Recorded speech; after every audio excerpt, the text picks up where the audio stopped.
Hey guys, Troop 4 right here. Today is the day of Feast of Trumpets.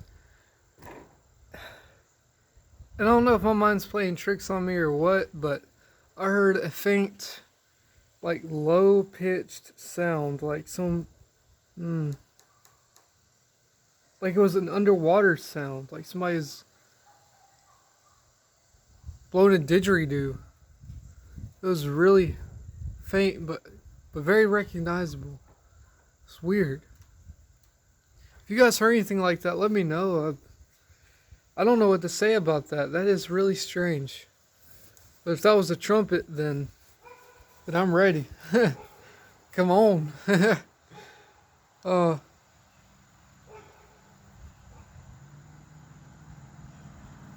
well, I thought I heard it again, but yeah, guys, I'm gonna get off here and keep watch for your redemption draweth nigh.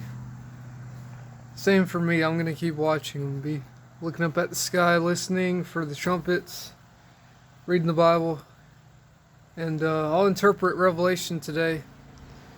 If we aren't going by then, I'm probably do it after this video actually. So once this video is uploaded, I'll probably be interpreting Revelation for a video. So I'll see you guys.